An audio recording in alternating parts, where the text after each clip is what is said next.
السلام عليكم ورحمة الله وبركاته. إن الحمد لله نحمده ونستعينه ونستغفره ونؤمن به ونتوكل عليه ونعوذ بالله من شرور أنفسنا ومن سيئات أعمالنا من يهده الله فلا مضل له ومن يضلل فلا هادي له فأشهد أن لا إله إلا الله وحده لا شريك له وأشهد أن محمدا عبده ورسوله أما بعد فقد قال الله تعالى في الكلام المجيد فأعوذ بالله السميع العليم من الشيطان الرجيم ولا تهنوا ولا تحزنوا وأنتم الأعلون إن كنتم مؤمنين أو كما قال الله تعالى في الكلام المجيد.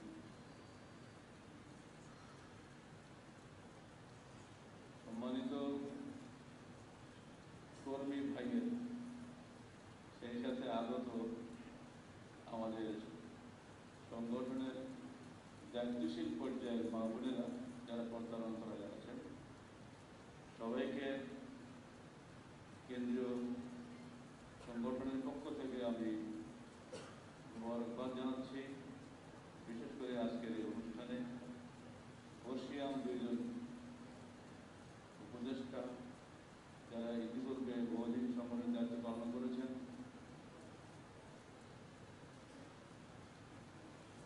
এই বয়সে সংগঠনের টানে পাবনা জেলার প্রধান উপদেষ্টা এবং গাইবান্ধা পশ্চিম সাংগঠনিক জেলার প্রধান উপদেষ্টা দুইজন সাবেক নামকরা মুক্তিযোদ্ধা আজকে আমাদের সামনে এসেছেন। শারীরিক যাবতীয় অক্ষমতাকে এড়িয়ে ছেলের মনের জোরে, সেই সাথে আমাদের কেন্দ্রের প্রধান উপদেষ্টা অনেক অনেক বয়সের মানুষ, তিনি আমার ইন্টারমিডিয়েটের শিক্ষক, তিনি তার কত বয়স চিন্তা করে নেন। তারা আজকে এখানে এসেছেন, সবার চাইতে তাদের প্রতি আমাদের ব্যক্তিগত ভালোবাসা, শ্রদ্ধা এবং মোবারকবাদ আন্তরিকভাবে আমি পেশ করছি। আল্লাহ আপনার তাদের এবং আপনাদের সবারই আন্তরিকতাকে যেন কবুল করে নেন। চলুন একবার দূরদিক থেকে ঘুরে আসি। ইসলামের বিজয়কালে তারা আরব থেকে দলে দলে প্রতিনিধি দল রাসূলুল্লাহ সাল্লাল্লাহু আলাইহি ওয়াসাল্লামের কাছে প্রতিদিনই আসতেন। 70-এর কাছাকাছি প্রতিনিধি দল এসেছিল তার মৃত্যুর 2 মাস আগ পর্যন্ত। আজকে আপনাদের বিভিন্ন জেলা থেকে আগমন উপলক্ষে তাদের কথাই বারবার ভেসে উঠছে। এতগুলো দলের মধ্য থেকে আমি 2টি দল খালি আপনাদের সামনে তুলে ধরছি উদ্বোধনী ভাষণে, এতেই আপনারা বুঝে নেবেন আমরা কোন দলে থাকবো। বনু সাদ বিন বকর আরব দেশের বিখ্যাত গোত্রের নাম। তাদের নেতা জুমামা বিন সালামা, তিনি এসে বললেন, হে আল্লাহর রাসূল, আমরা দূর দরাজ থেকে এসেছি, সির্ফ আপনার কথা শোনার জন্য। আমরা কখনোই আপনাকে দেখে নেই, আপনার দাওয়াত আমরা জানি না, বলুন আপনার দাওয়াতটা কি? উনি বললেন, আনতাবুল্লাহ ওয়া লা তুশরিকু বিহি শাইআ, তোমরা সির্ফ আল্লাহর দাসত্ব করবে এবং তার সঙ্গে কাউকে শরীক করবে না। উনি বললেন, আমি এটাতে প্রস্তুত। এরপরে আপনারা আর কি কাজ? তখন আল্লাহ রাসূল ইসলামের 5টি বুনিয়াদী ফরজ ব্যাখ্যা করলেন, সালাত, সিয়াম, হজ, যাকাত। হ্যাঁ, এটা আমি পারব। আর কিছু করতে হবে না, এতটুকুতেই কি ফলাফল হবে? জান্নাত। তাই এতটুকুতে মৃত্যু করে জান্নাত পাবো? হ্যাঁ। এবার আপনি ফিরে যাচ্ছেন আর বলছেন, ওয়াল্লাযী নাফসি বিয়াদিহি লা আযীদু আলা হাযা ওয়া লা আনকুস, যার হাতে আমার জীবন নিহিত, সেই আমার সৃষ্টিকর্তা আল্লাহর কসম করে বলছি, যা শুনলাম তার চাইতে একটু বাড়াবো না, একটু কমাবো না। এবার আল্লাহ রাসূল সবাইকে বলছেন, দেখো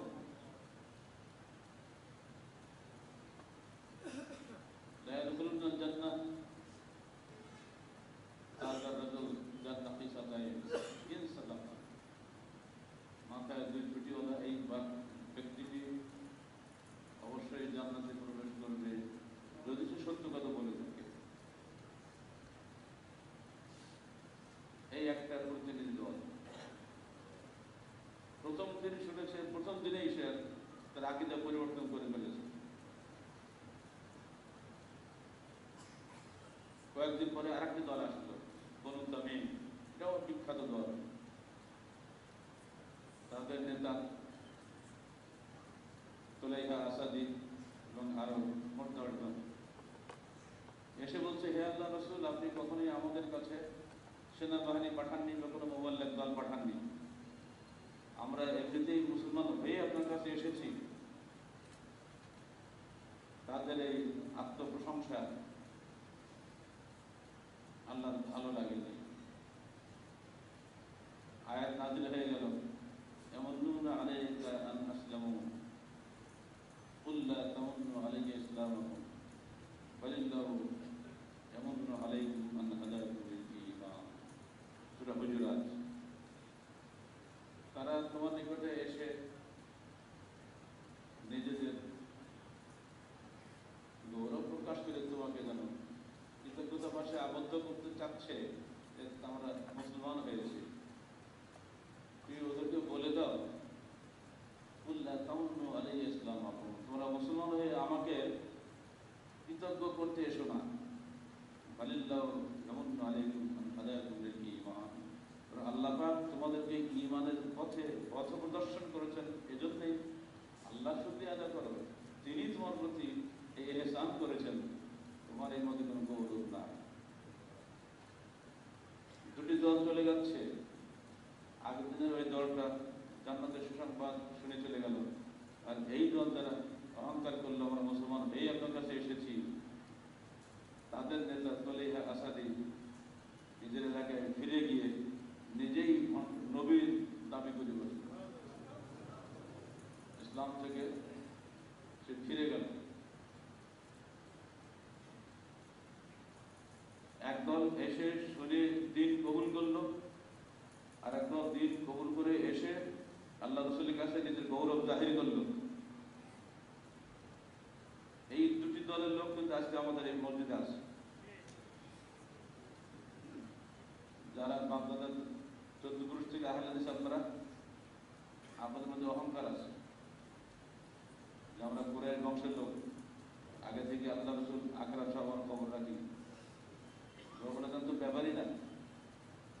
আমি বুকে হাত বেঁধেছি, আমার দাদা বেঁধেছে, দুটি দুই হাত বুকে বাঁধালো। এই আমি যেমন আপনাকে এসেছি, আগে থেকে আহলে তো হয়েই আমরা এসেছি। অহংকার করবেন না। আপনাদের মধ্যে মুরতাদ আছে, তুলাইহা আসাদি লুকিয়ে আছেন আপনাদের মধ্যে, যারা আন্দোলনের মূল রূপ বুঝতে পারেননি, খালি গোশত খাইছেন। আহলে হাদিসের মূল আত্মাটা কি, রূপটা কি, এটা বোঝার মতন মানুষের সংখ্যা খুবই কম। যে আল্লাহ রাসূলের হাতে হাত দিয়ে বায়াত করা সত্ত্বেও তুলাইহা আসাদি সে যদি বিখ্যাত নেতা বোঝে নেই, এই যুগের বহু তুলাইহা আসাদি বোঝে নেই। এই ভণ্ড নবী পরবর্তীতে আল্লাহ রাসূলের মৃত্যুর পরে আবু বকর সিদ্দিক রাদিয়াল্লাহু আনহুর সময়ে ইয়ামামা যুদ্ধে আবু বকরের বিরুদ্ধে যুদ্ধ করে, মরেনি। তারপরে আবার সে মৃত্যুর আগে তওবা করে মুসলমান হয়েছিল। মানুষের এই চরিত্রের উত্থান পতনটা দেখে দেওয়ার জন্য আপনাদের সামনে দুটো ঘটনা পেশ করলাম।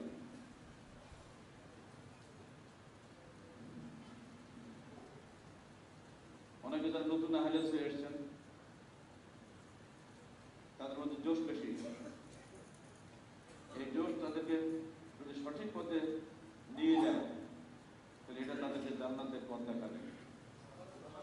আর এই জোশ যদি বিপথে চলে যায় বা আঁকা বাঁকা পথে চলে যায়, এই জোশ তাদেরকে জান্নাতের পথে নিয়ে চলে যাবে।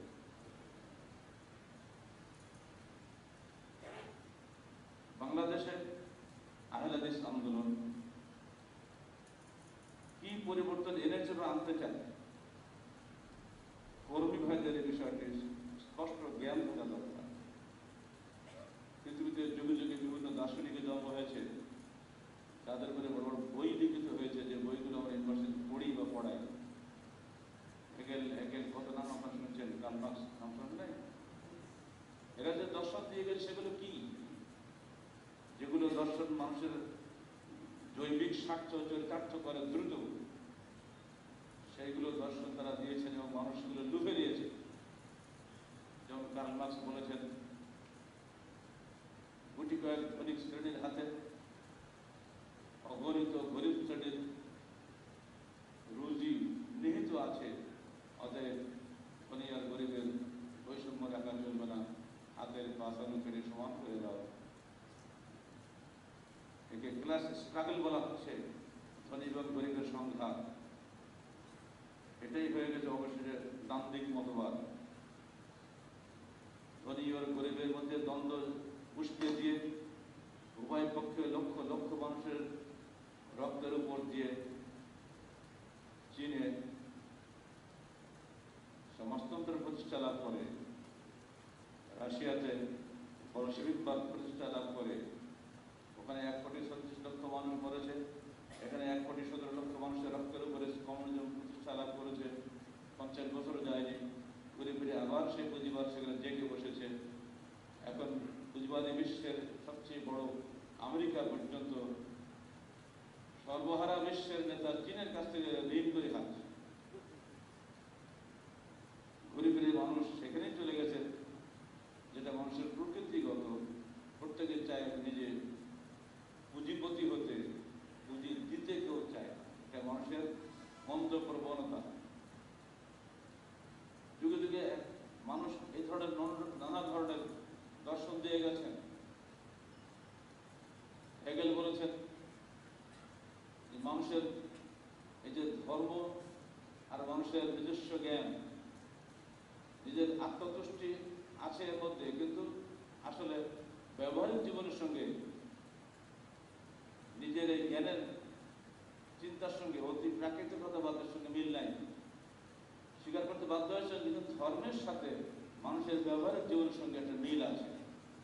নিজের ধর্ম মানেননি বটে, কিন্তু তার চিন্তা তাকে বলে দিয়েছে যে আমি যতই অতি প্রাকৃতিক চিন্তা ভাবনা করি না কেন, যতই আমি ঘটিতের মধ্যে থাকি না কেন, মূলত ব্যবহারিক জীবনের সঙ্গে মিল নাই এমন কোনো মতবাদ চলে না। আর এই জন্যে মানুষ ধর্মের দিকেই চলে যাচ্ছে, বড় বড় দার্শনিক পণ্ডিতদের দর্শনের দিকে কেউ যাচ্ছে না। এবার এই ধর্মের দিকে যেতে গিয়ে হয়ে গেছে মানুষ দ্বিধা বিভক্ত, কোন ধর্মে যাবে। আল্লাহ প্রেরিত দিন বিকৃত হয়ে পরবর্তীকালে ধর্ম নেতাদের হাতে ধর্মটাই অধর্মে পরিণত হয়েছে। ফলে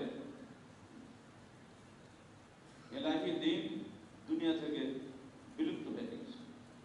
আজকে পৃথিবীতে বলা হয়ে থাকে 2279টা ধর্ম আছে, কেউ বলে 259টি ধর্ম আছে। হিসাব আমরা করিনি, যারা করছে তাই বলছে। সেটাই যদি হয়, এই সমস্ত ধর্মগুলো এখন প্রথম দিকে নবীদের তরিকা হিসেবে চালু ছিল, পরবর্তীতে বিকৃত কিছু ধর্মের নামে চলছিল বা চলছে এখন পর্যন্ত। প্রকৃত দিন আল্লাহর পক্ষ থেকে আসে, আর সেটাই এখন পর্যন্ত সংরক্ষিত আছে পবিত্র কোরআন ও সহিহ হাদিসের মধ্যে। সেই দিন আরেক পাশে মানুষের আচরিত, প্রজ্বলিত, আবিষ্কৃত, পরিগৃহীত, নিজেদের দ্বারা সংস্কৃত একটা দিন চলছে পৃথিবীর বিভিন্ন দিকে দিকে। যে এলাকার মানুষ যেটা পছন্দ করে সেটা গ্রহণ করেছে। তিব্বতের মানুষ উকুন খাওয়াটা সবচেয়ে বেশি পছন্দ করে। কোরিয়ার মানুষ বিড়াল আর কুকুর খেয়ে শান্তি পায়। চীনের মানুষ তেলাপোকা খেলে বড় আনন্দ পায়। সাপ, পোকা, ব্যাং ইত্যাদি খেয়ে তারা খুশি হয়। তাদের ধর্ম এগুলো শিখিয়েছে। এমনি করে বিভিন্ন ধরনের মানুষ পৃথিবীতে আছে, নানা রুচি, নানা বুদ্ধির মানুষ।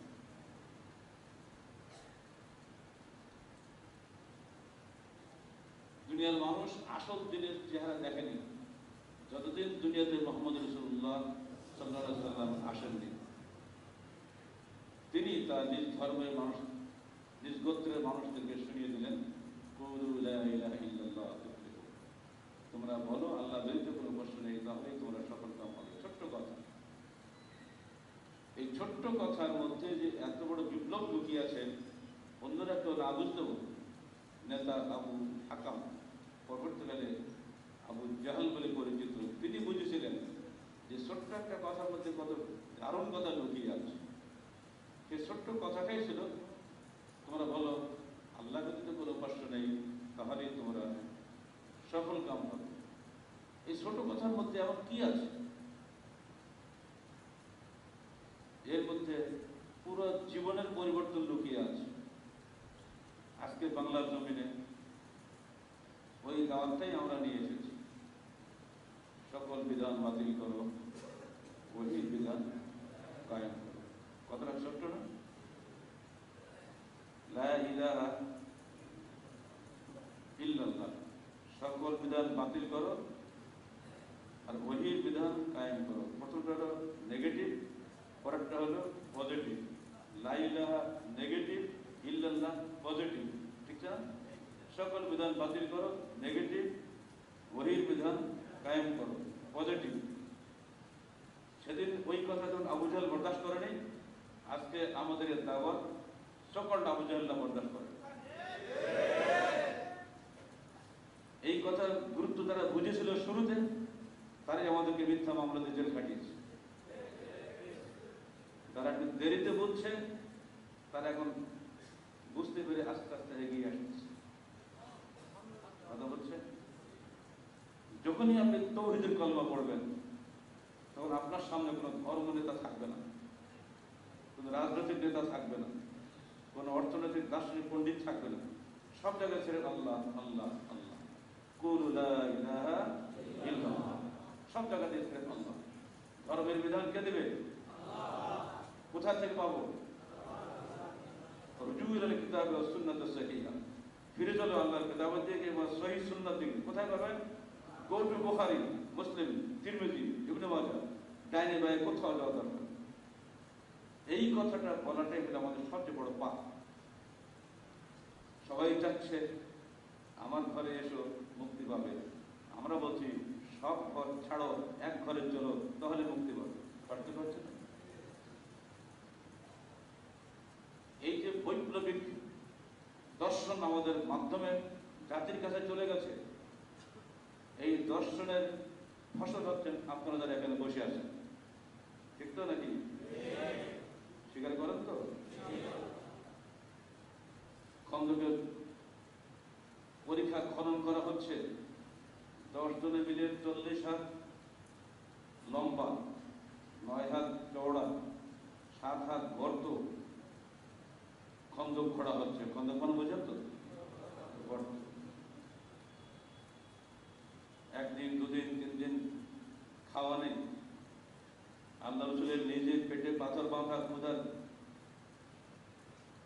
কষ্ট থেকে বাঁচার জন্য, অথচ তিনি নবীদের সাথীদের নিয়ে গান গাচ্ছেন, লাউলাল্লাহু মাহতাদাইনা ওয়ালা সাল্লাইনা ওয়ালা তাসাদ্দাকনা।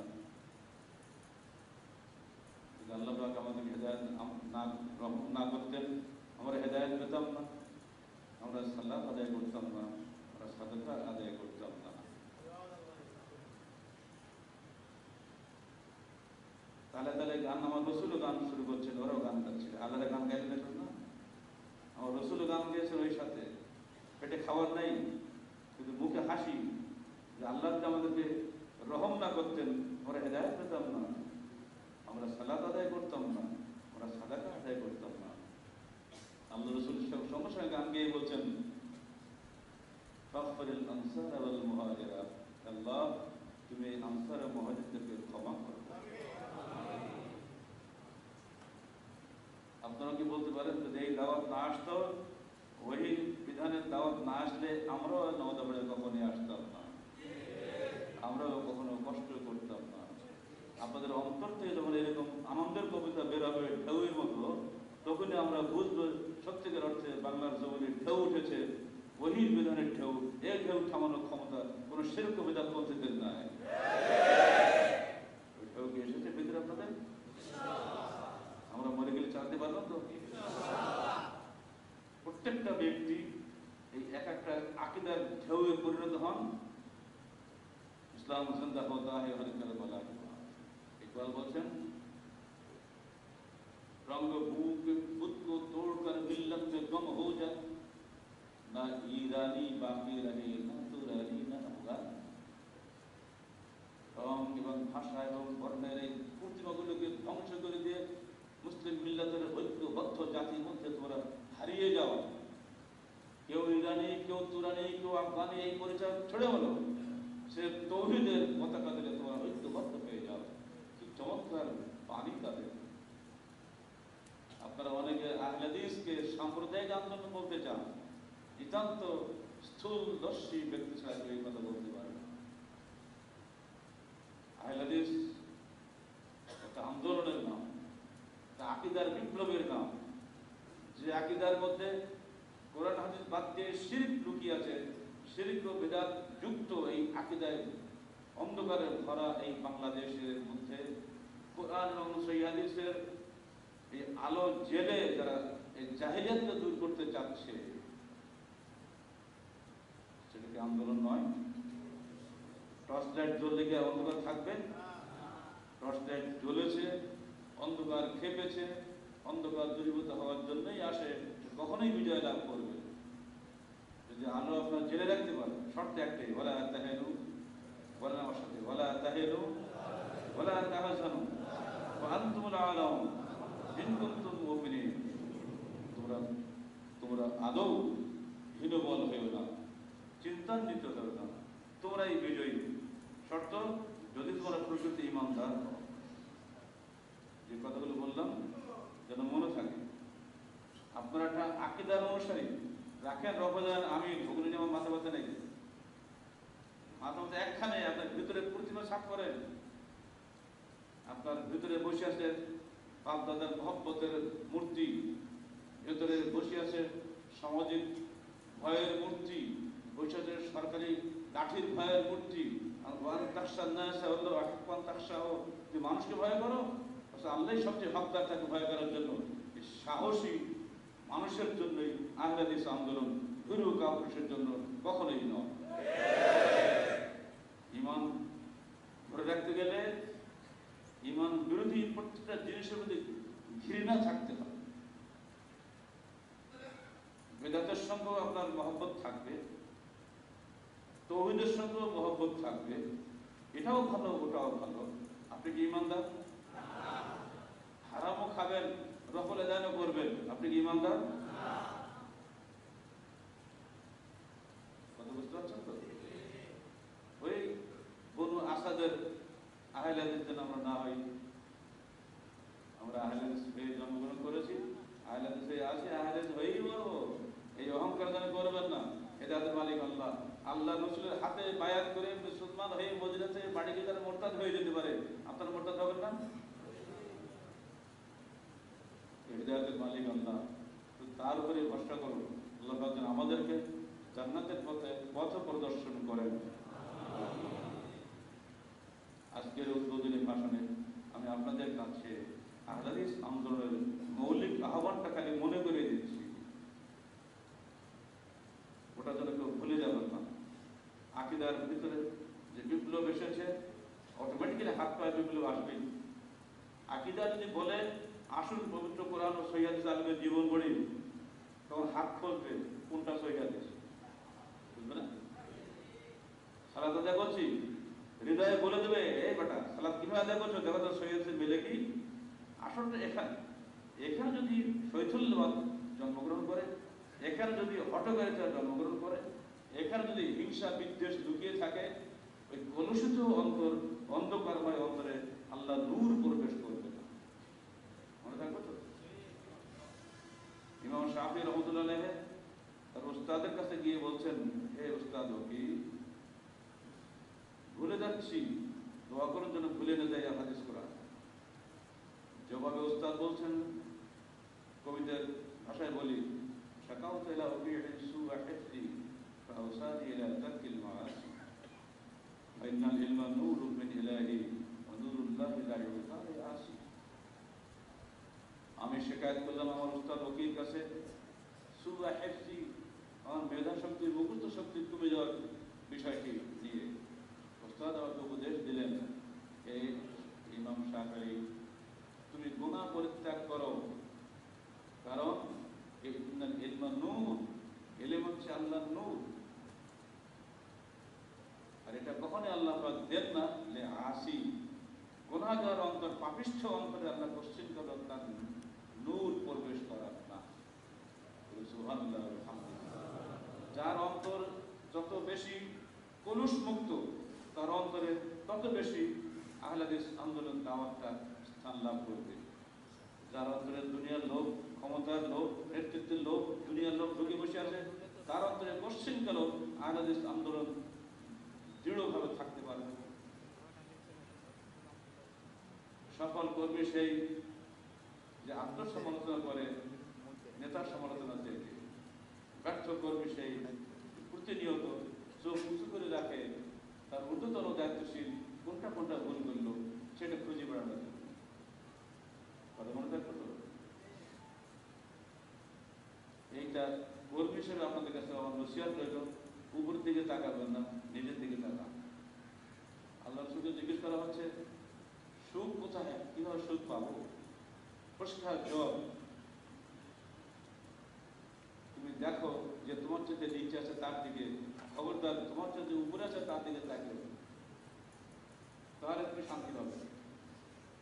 কার দোতলা বাড়ি আছে ও তোমার দেখার দরকার না। তোমার হাত পা চোখ কান ভালো আছে, তুমি দেখা ওই ব্যক্তির দিকে যার চোখ নাই, যার হাতটা অবশ, টাকা আছে বহু, স্বাস্থ্য নাই।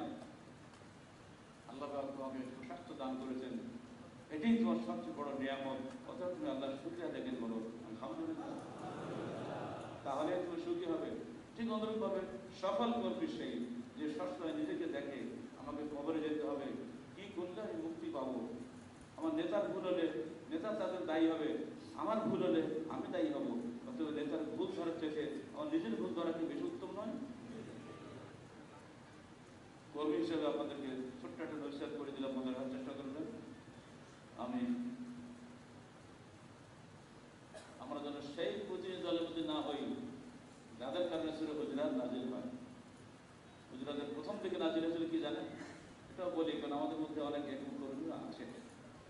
দুপুরবেলা খাওয়া দাওয়া করে আমার রসুল একটু বিশ্রাম নিচ্ছেন, কায়রুলা করা বলে, সামান্য ঘুমিয়ে আছেন, 8 ঘন্টা 1 ঘন্টা হবে। সেই সময় কোনো তামিমি লোকরা চলে আসে, ইয়া মোহাম্মদ, ইয়া মোহাম্মদ, উখরুজ ইলাইনা, হে মোহাম্মদ, হে মোহাম্মদ, বেরিয়ে এসে আমাদের দিকে। নবী কি করবে? নেতাদের তো জ্বালাবো। কর্মীরা ভাবে নেতা অলওয়েজ আমার জন্য দাঁড়িয়ে আছে, তারা তো সুখ দুঃখ আছে। চিল্লা চিল্লি খেলা শেষ কাজ, বেরিয়ে আসেন, তুমি কিছু বললেন না। ধৈর্যশীল মানুষ, ঠিক আছে, ওরা তো ওটা বুঝে না, আল্লাহ বরদাস্ত করে নাই। এই দৃশ্য আল্লাহ তো দেখেছেন, তাই না? আয়াত নাজিল হয়ে গেল,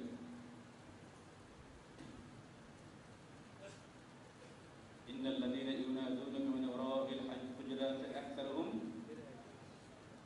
বলেন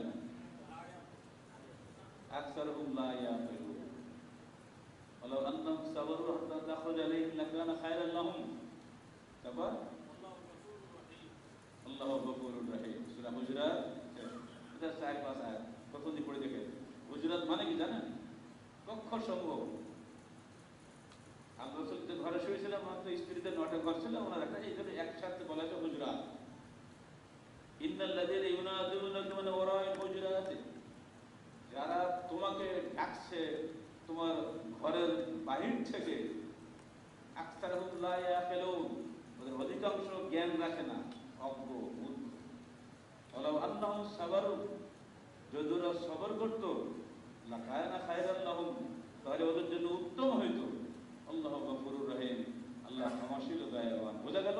আল্লাহ ওদের ভুলটা ক্ষমা করে দিয়েছেন, কিন্তু ধমকটা দিয়ে দেন তাদের ভবিষ্যৎ কাজ না করে। এটা কর্মীদের চরিত্র না?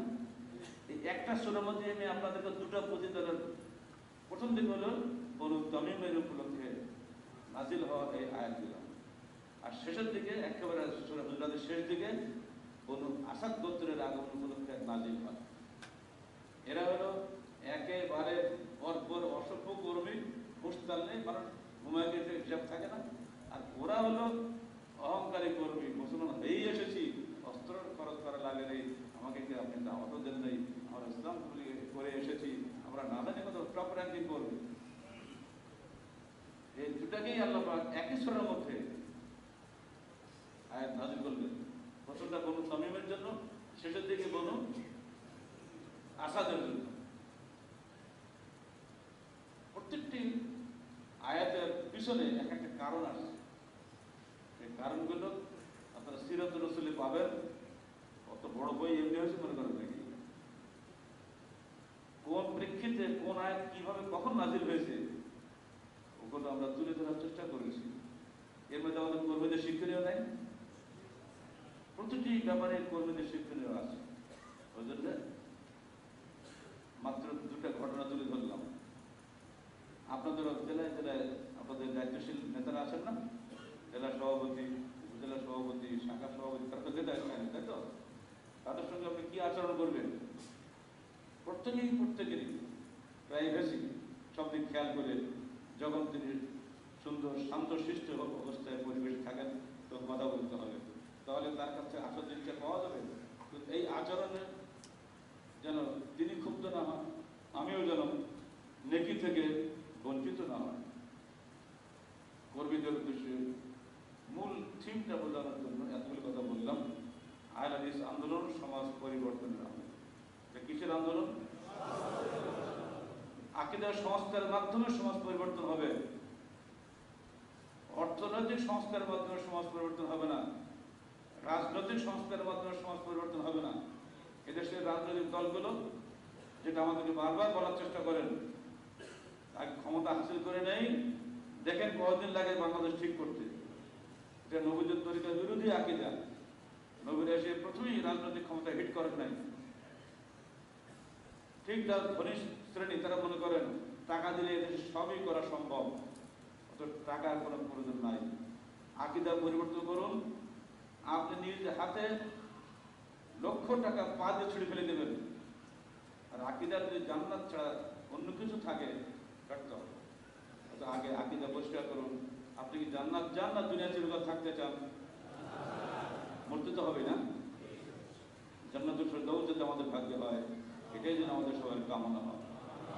জান্নাত পেতে গেলে অবশ্যই আপনাকে পবিত্র কোরআন ও সহিহ হাদিসের আলোকে জীবন গড়তে হবে, এর বাইরে কোনো রাস্তা নাই। আর এই আন্দোলন আপনাকে মানুষের ঘরে ঘরে পৌঁছে দিতে হবে যদি আমরা দুনিয়া এবং আখিরাতে মুক্তি চাই। আহলে হাদিস আন্দোলন বাংলাদেশের প্রত্যেক স্তরের কর্মীর প্রতি আমার এই নসিহত রইল, আকীদার বিপ্লব আনার জন্য আগে নিজের মধ্যে পরিবর্তন আনুন, চেষ্টা করুন পরিবারকে ঠিক করার জন্য, চেষ্টা করুন প্রতিবেশী সমাজকে এই ওহীর বিধানের আলোকে গড়ে তোলার জন্য সাধ্যমতো আপনার যা ক্ষমতা আল্লাহ দান করেছেন সেভাবে করে দেন। যার এলেম আছে এলেম দিয়ে করুন, যার লেখার ক্ষমতা আছে লেখা দিয়ে করুন, যার টেবিল টকের যোগ্যতা আল্লাহ দান করেছেন টেবিল টকের মাধ্যমে করুন, যার সাংগঠনিক প্রতিভা আছে সংগঠনের মাধ্যমে করুন।